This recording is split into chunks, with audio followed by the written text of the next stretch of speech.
ಲಕ್ಷ್ಮೀಪತಿ ಬಾಲಾಜಿ ಅವರೇ. ಇದೇ ಚಿತ್ರದ 7 ಸಿನಿಮಾಗಳ ಮಾಡಿರುವಂತಹ ಚಿತ್ರನಟಿಯಾದಂತಹ ಮಹಾಲಕ್ಷ್ಮಿ ಅವರೇ. ಈ ಚಿತ್ರದ ನಿರ್ದೇಶಕರು ಸುಮಾರು ಅಸೋಸಿಯೇಟ್ ಡೈರೆಕ್ಟರ್ ಮತ್ತೆ ನಿರ್ದೇಶಕರು ಮಾಡಿರುವಂತಹ ರವಿಶಂಕರ್ ನಾಗ್ ಅವರೇ, ಹಾಗೂ ನಮ್ಮ ಬಸವರಾಜ್ ಅವರೇ, ಶಿವರಾಜ್ ಅವರೇ, ಮತ್ತೆ ಮುರಳಿ ಅವರೇ, ಮತ್ತೆ ಪ್ರಕಾಶ್ ಪ್ರಿಯದರ್ಶಿನಿ ಅವರೇ. ನನ್ನ ಹೆಸರು ಬಂದಿದೆ. ಇದು ಒಂದು ಅತ್ಯುತ್ತಮವಾದ ಚಿತ್ರ. ಮಾವುತ ಮತ್ತೆ ಆನೆ ಎರಡರ ಸಂಬಂಧ ಇಟ್ಟುಕೊಂಡು ಒಂದು ಕಾಡು ರಕ್ಷಣೆಯ ವಿರುದ್ಧ ಮಾಡಿರುವಂತಹ ಒಂದು ಅದ್ಭುತವಾದ ಸಿನಿಮಾ. ನಾವು ಆಲ್ರೆಡಿ ಸಿನಿಮಾವನ್ನ ನೋಡಿದೀವಿ. ತುಂಬಾ ಚೆನ್ನಾಗಿ ಸಿನಿಮಾ ಬಂದಿದೆ. ದಯವಿಟ್ಟು ಮಾಧ್ಯಮ ಮಿತ್ರರಲ್ಲಿ ನಾವು ಕೇಳ್ಕೊಳ್ಳೋದಿಷ್ಟೇ, ಒಂದು ಕನ್ನಡ ಸಿನಿಮಾ ಹಿಟ್ ಆಗಬೇಕು ಅಂದ್ರೆ ನಮ್ಮ ಪಾತ್ರ ಮುಖ್ಯ. ನಾವು ಎಷ್ಟು ಚೆನ್ನಾಗಿ ಆ ಸಿನಿಮಾನ ಎಲ್ಲ ಪ್ರದರ್ಶನ ಮತ್ತೆ ಜೊತೆಗೆ ಅದೆಷ್ಟು ಹೈಲೈಟ್ ಮಾಡ್ತೀರೋ ಅದು ಒಂದು ಮೂಲಭೂತ. ದಯವಿಟ್ಟು ಅದೊಂದು ಆಸ್ತಿ ಆಗುತ್ತೆ. ದಯವಿಟ್ಟು ಎಲ್ಲ ಗೊತ್ತಿದೆ ಮಾಧ್ಯಮ ಮಿತ್ರರಿಗೆ, ಇವತ್ತು ಒಂದು ಕನ್ನಡ ಸಿನಿಮಾ ತೆಗಿಬೇಕಾದ್ರೆ ಎಷ್ಟು ಕಷ್ಟ ಇದೆ, ಎಷ್ಟು ಜನ ಕಲಾವಿದರುಗಳಿಗೆ ಅವರು ಊಟವನ್ನು ಹಾಕಿರ್ತಾರೆ. ಅದರಿಂದ ದಯವಿಟ್ಟು ನಾನು ಎಲ್ಲಾ ಮಾಧ್ಯಮ ಮಿತ್ರರು ಛಾಯಾಗ್ರಾಹಕರಿಗೆ ಕೇಳ್ಕೊಳ್ಳಿದ್ದೇನೆ, ಒಂದು ಕನ್ನಡ ಸಿನಿಮಾ ಇವತ್ತು ತುಂಬಾ ಸಿನಿಮಾಗಳು ಇವತ್ತು ಹೋಗ್ತಾ ಇದೆ.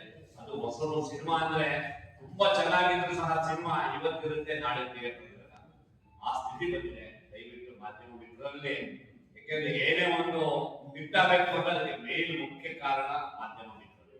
ಆ ಮಾಧ್ಯಮ ಮಿತ್ರರಲ್ಲಿ ದಯವಿಟ್ಟು ಕೇಳ್ಕೊತಿದ್ದೇನೆ, ದಯವಿಟ್ಟು ಸುಮಾರು ಜನ ಕಲಾವಿದರನ್ನ ನೀವು ಬೆಳೆಸಬೇಕು.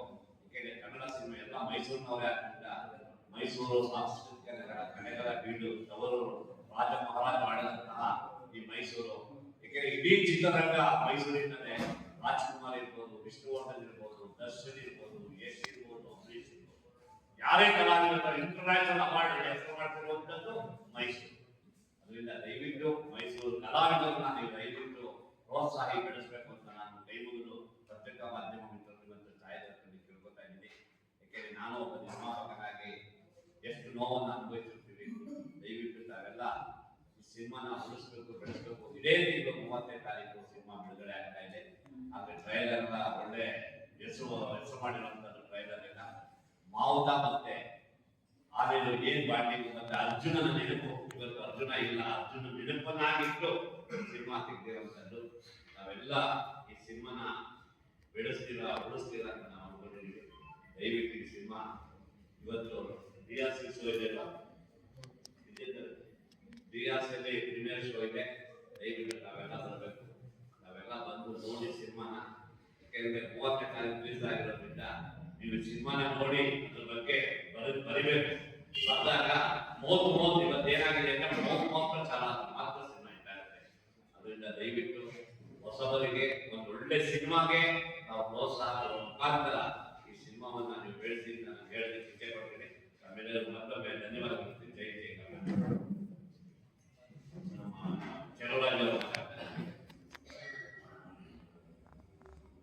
ಎಲ್ಲರಿಗೂ ನಮಸ್ಕಾರ. ವೇದಿಕೆ ಮೇಲೆ ಆಸೀನರಾಗಿರುವಂತಹ ನಮ್ಮ ಚಿತ್ರದ ಎಲ್ಲ ಸಹಪಾಠಿಗಳೇ ಹಾಗೂ ಮಾಧ್ಯಮ ಮಿತ್ರರೇ, ನಾವು ಅರ್ಜುನನ ನೆನಪಿಗೋಸ್ಕರ ಈ ಮಾವುತ ಅಂತ ಸಿನಿಮಾ ಮಾಡಿದ್ದೇವೆ. ಸೊ ಅರ್ಜುನನ ಹೆಸರನ್ನ ಈ ಆನೆಗೆ ಇಟ್ಟಿದ್ದೇವೆ. ಅರ್ಜುನನ ಸಂಪೂರ್ಣ ಕಥೆ ಎಲ್ಲ ಇದು. ಸೊ ಅರ್ಜುನನ ನೆನೆಸ್ಕೊಳ್ಬೇಕು ಅಂತ ನಾವು ಈ ಮಾವುತ ಚಿತ್ರವನ್ನ ಮಾಡಿದ್ದೇವೆ. ಕನ್ನಡ ಚಿತ್ರದಲ್ಲಿ ಆನೆನ ಇಟ್ಟುಕೊಂಡು ಇಷ್ಟೊಂದು ಸಂಪೂರ್ಣವಾದಂತಹ ಪೂರ್ತಿ ಚಿತ್ರ ತುಂಬಾ ದಿನಗಳಾಗಿದೆ. ಮತ್ತೆ ಕನ್ನಡ ಚಿತ್ರಗಳನ್ನ ಆದಷ್ಟು ಪ್ರೋತ್ಸಾಹಿಸಿ. ಈ ಚಿತ್ರದಲ್ಲಿ ಕಾಡಿನ ಬಗ್ಗೆ ಮೆಸೇಜ್ ಇದೆ, ಹಾಗೂ ಕಾಡಿನಲ್ಲಿರುವಂತಹ ಮಾವುತ ಮತ್ತೆ ಅಲ್ಲಿರುವಂತಹ ಹಾಡಿ ಜನಗಳ ಪದ್ಧತಿ, ಪ್ರಕೃತಿ ಮೇಲಿರುವಂತಹ ಪ್ರೀತಿ, ವಿಶ್ವಾಸ ಹಾಗೂ ಕಾಳಜಿ ಇವೆಲ್ಲವೂ ಕೂಡ ನೈಜವಾಗಿ ಚಿತ್ರೀಕರಿಸಿದ್ದೇವೆ. ಇತ್ತೀಚಿನ ದಿನಗಳಲ್ಲಿ ಕನ್ನಡ ಚಿತ್ರಗಳು ಥಿಯೇಟರ್ಗೆ ಬೇಗ ಹೋಗ್ತಾ ಇದೆ. ದಯವಿಟ್ಟು ಈ ಸಿನಿಮಾನ ತುಂಬಾ ಕಷ್ಟಪಟ್ಟು ಇಷ್ಟಪಟ್ಟು ಈ ಸಿನಿಮಾ ಮಾಡಿದ್ದೇವೆ. ಈ ಚಿತ್ರದಲ್ಲಿ ನಮ್ಮ ನಾಯಕ ನಟರು, ನಿರ್ದೇಶಕರು ಎಲ್ಲರೂ ಕೂಡ ತುಂಬಾ ಶ್ರಮವಹಿಸಿ ಚಿತ್ರವನ್ನ ನಿರ್ಮಿಸಿದ್ದೇವೆ. ಮತ್ತೆ ನಮ್ಮ ಮುಂದಿನ ಪೀಳಿಗೆಯವರಿಗೆ ನಮ್ಮ ಪ್ರಕೃತಿಯನ್ನ ಉಳಿಸಿ ಅನ್ನೋ ಒಂದು ಮೆಸೇಜ್ ಕೂಡ ಇದೆ.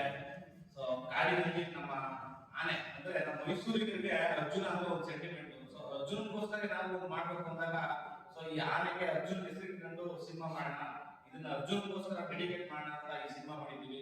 ದಯವಿಟ್ಟು ಚಿತ್ರಮಂದಿರಗಳಿಗೆ ಹೋಗಿ ಈ ಸಿನಿಮಾನ ಗೆಲ್ಸ್ಕೊಡ್ಬೇಕಂತ ಕೇಳ್ಕೊಳ್ತಾ ಇದ್ದೀನಿ. ಮತ್ತೆ ಇವತ್ತು ಪ್ರೀಮಿಯರ್ ಶೋ ಸಂಜೆ ಡಿಆರ್ಸಿ ಇರ್ತದೆ, ಎಲ್ಲಾ ಮಾಧ್ಯಮಗಳಿಗೂ ಇದು ಅಂತ ಕೇಳ್ಕೊಳ್ಳೋದಂದ್ರೆ ದಯವಿಟ್ಟು ಈ ಸಿನಿಮಾ ಬಂದು ನೋಡಿ, ನಿಮ್ಗೆ ಏನ್ ಅನಿಸ್ತದೆ ಆ ಒಪಿನಿಯನ್ನ ನೀವು ನಿಮ್ಮ ಪ್ರಚಾರ ಮುಖಾಂತರ ತಿಳಿಸಿದ್ರೆ ನಮಗೆ ಒಂದು ಹೆಲ್ಪ್ ಆಗುತ್ತೆ. ಸೊ ಮುಂದಿನ ಚಿತ್ರಗಳನ್ನ ಮಾಡಕ್ಕೆ ಒಂದು ಧೈರ್ಯ ಬರುತ್ತೆ. ಸೊ ಕನ್ನಡ ಚಿತ್ರಗಳು ಆದಷ್ಟು ನಶಿಸಿ ಹೋಗ್ತಾ ಇದೆ. ಮುಂದೆ ನಾವು ಈ ನಮ್ಮ ಮೈಸೂರಿನ ಈ ಚಿತ್ರದಲ್ಲಿ ಆಲ್ಮೋಸ್ಟ್ ಎಲ್ಲರೂ ಕೆಲಸ ಮಾಡೋರೆಲ್ಲ ಮೈಸೂರು ಪ್ರತಿಭೆಗಳು. ಈ ಮೈಸೂರು ಪ್ರತಿಭೆಗಳು ಮುಂದೆ ಬೆಳಿಬೇಕು ಅಂದ್ರೆ ನಿಮ್ಮ ಪ್ರೋತ್ಸಾಹ ಬಹಳ ಬೇಕಾಗುತ್ತೆ. ದಯವಿಟ್ಟು ಕನ್ನಡ ಸಿನಿಮಾವನ್ನ ಬೆಳೆಸಿ ಕುರಿಸಿ ಅಂತ ಹೇಳ್ತಾ ಒಂದು ಎರಡು ಮಾತು ಮುಗಿಸ್ತಾ ಇದ್ದೀನಿ. ಜೈ ಹಿಂದ್, ಜೈ ಕನ್ನಡ.